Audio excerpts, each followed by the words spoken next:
The show started like any other Tuesday. Cameras in position. Audience seated. Dr. Phil McGraw walking onto the stage to his signature applause. 30 years of doing this. 30 years of controlled chaos, managed crises, scripted spontaneity. He knew every beat. Every rhythm. Every way a show could go sideways and how to bring it back. But nothing could have prepared him for what was about to happen. Robin McGraw sat in her usual spot. Not in the audience. Not backstage. But in the guest chair. This wasn't unusual. Occasionally, she joined Phil for special episodes. Relationship advice. Marriage insights. The kind of content their viewers loved. Today was supposed to be one of those episodes. Light. Warm. A conversation between husband and wife about maintaining connection after decades together. The guest for the main segment, a woman named Jennifer struggling with trust issues after infidelity, sat in the other chair. Dr. Phil was mid-sentence. Talking about the importance of vulnerability. About how walls protect us but also isolate us. Robin was nodding. Agreeing. Adding her perspective. Everything was flowing perfectly. Then Robin's face changed. It was subtle at first. A slight pause. A hand moving to her temple. Dr. Phil noticed but didn't stop. Figured she had a headache. The studio lights were bright. Hot. It happened. But then her color shifted. From healthy to pale in seconds. And her hand, the one at her temple, started to shake. Robin? Dr. Phil's voice cut through his own sentence. The audience didn't understand the shift yet. Neither did Jennifer. But the crew noticed. Camera operators.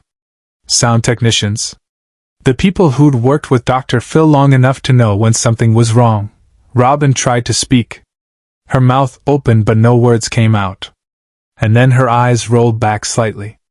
Not dramatically. Not like the movies. Just a small, terrifying loss of focus.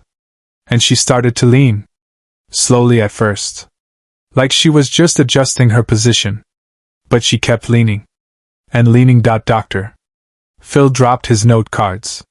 Stood up so fast his chair rolled backward. Robin! Louder now. Urgent.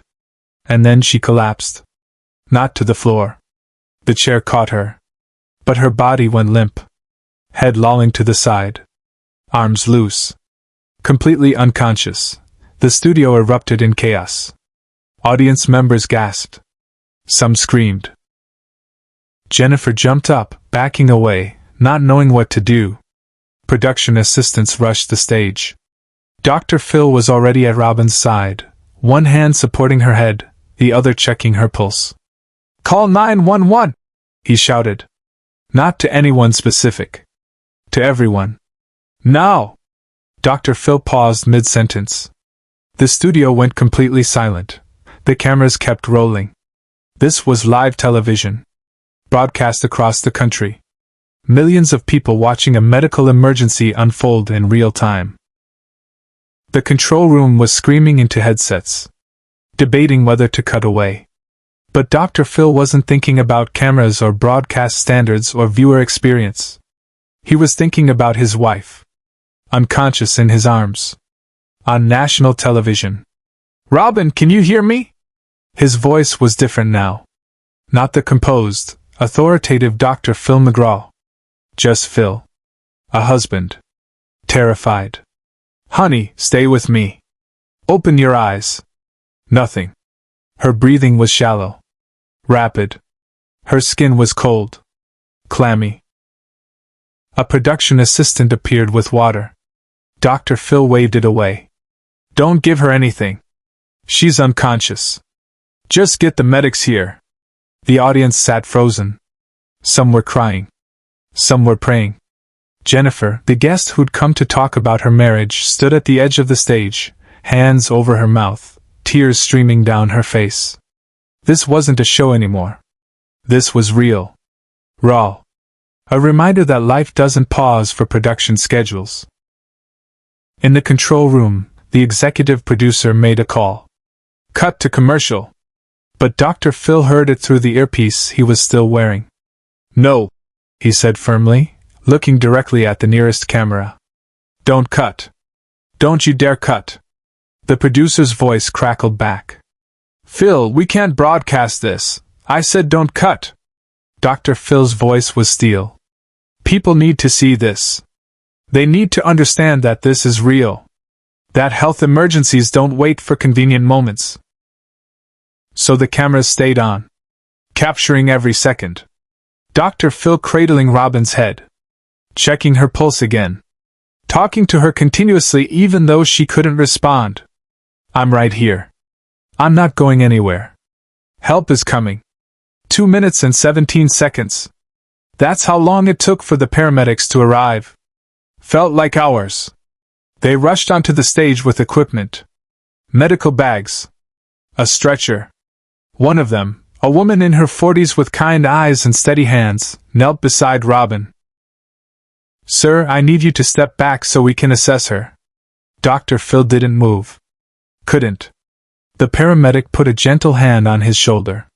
"Dr. McGraw, I know this is your wife. But I need space to help her. Please."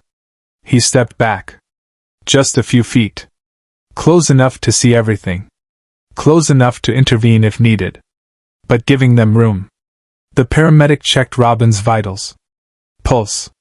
Blood pressure. Oxygen levels. Asked questions.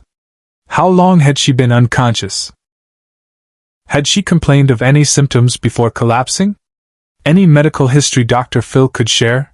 He answered on autopilot, giving information while his eyes never left Robin's face. The paramedic pulled out a small flashlight, checked Robin's pupils, frowned slightly, looked at her partner. A silent communication that Dr. Phil caught. "What?" he demanded.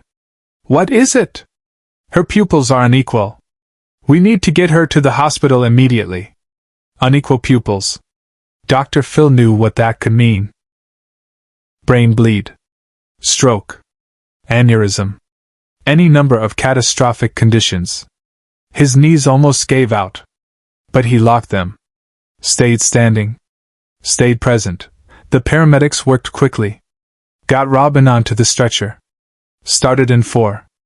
Oxygen mask over her face.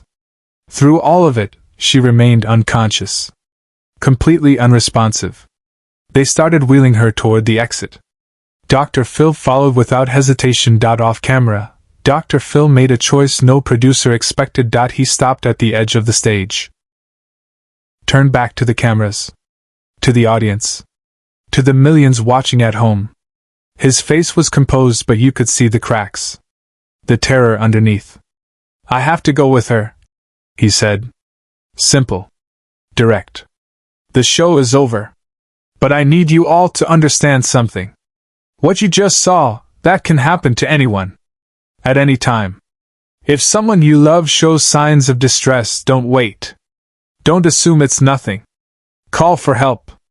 Immediately." He looked at the audience. Many were crying. "Thank you for understanding. I'll update you when I can." And then he was gone, following the paramedics out of the studio, leaving behind a stage full of abandoned equipment and an audience in shock. The producers scrambled, cut to a rerun, sent out statements. But none of that mattered to Dr. Phil. All that mattered was the woman on the stretcher ahead of him. The ambulance ride was 8 minutes. Felt like 8 hours. Robin remained unconscious. The paramedics worked continuously. Monitoring. Adjusting. Radioing ahead to the hospital. Dr. Phil sat in the jump seat, holding Robin's hand, willing her to squeeze back. She didn't doubt at the hospital. They were met by a trauma team. Dr. Phil tried to follow into the examination room. A nurse stopped him. "Sir, you need to wait out here. I'm her husband. I understand. But the doctors need space to work. Someone will update you as soon as possible." He wanted to argue. To pull rank. To use his name and credentials and 30 years of television authority to get past that door. But he knew better. Knew that the best thing he could do for Robin was let the professionals work. So he waited.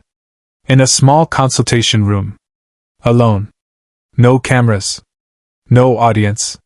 Just a man waiting for news about his wife. Subscribe and leave a comment, because the most powerful part of this story is still ahead. 37 minutes later, a doctor entered. Young. Maybe 40. Serious expression. Dr. Phil stood immediately. How is she? She's stable. Conscious now. And talking. The relief almost knocked him down. What happened? The doctor gestured for him to sit.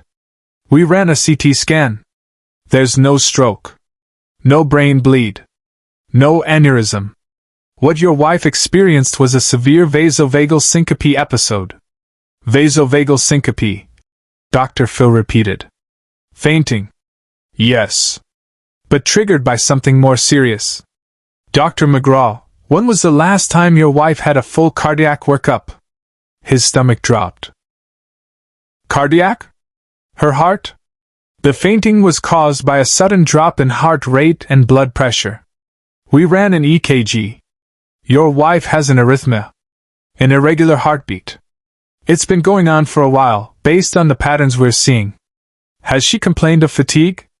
Shortness of breath? Dizziness? Dr. Phil thought back. The past few months. Robin mentioning she was tired more than usual. Attributing it to their busy schedule. The occasional comment about feeling lightheaded. Things they'd both dismissed as stress. Normal aging. Nothing serious. She mentioned those things, he said quietly. We didn't think, most people don't, the doctor said gently. Arrhythmias can be subtle. Until they're not. What happened today was her body's way of forcing the issue.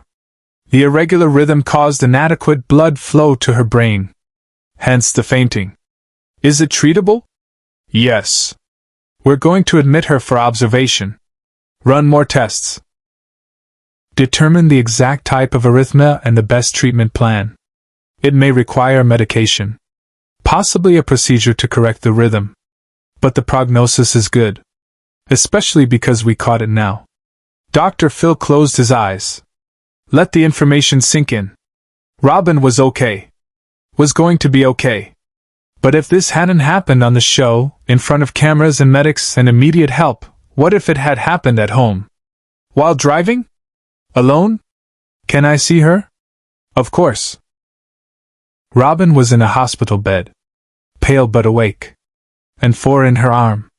Monitors beeping steadily. When she saw Phil, her eyes filled with tears. I'm sorry. He crossed the room in 3 steps. Took her hand. Sorry for what? For scaring you. For collapsing on television. For. Stop. His voice was firm but gentle. You have nothing to be sorry for. Do you understand me? Nothing. She squeezed his hand weakly.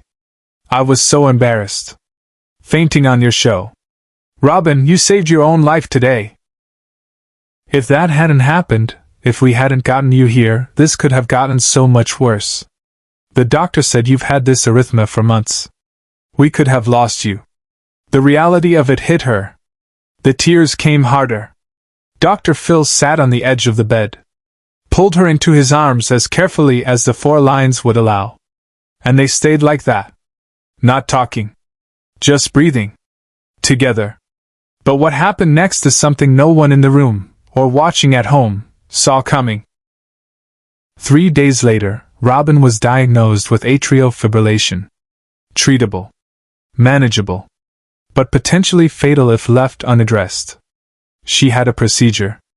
A cardiac ablation. Successful. The arrhythmia was corrected. Her heart rhythm returned to normal. Dr. Phil returned to his show 2 weeks later. The first thing he did was address what had happened. Not with rehearsed statements or PR-approved language. Just truth. My wife collapsed on this stage, he said to the cameras. In front of all of you. And it saved her life. Because if it had happened anywhere else, we might not have gotten her help in time. He held up a small medical alert bracelet. Robin's. The one the cardiologist had given her. She wears this now. Every day. Because we don't get to pretend anymore that we're invincible. None of us do. The bracelet became a symbol. Dr. Phil kept it on his desk. A reminder that the show wasn't just entertainment. It was life. Real, fragile, precious life. Share and subscribe. Make sure this story is never forgotten. Robin made a full recovery. Returned to the show. Stronger. Grateful. And together they used their platform to talk about heart health. About listening to your body. About not dismissing symptoms as just stress or just aging. Because sometimes collapse isn't failure. It's a warning. A second chance. A moment when everything stops so you can see what really matters. And what mattered most was simple. They were still here. Still together. Still breathing. And that was everything.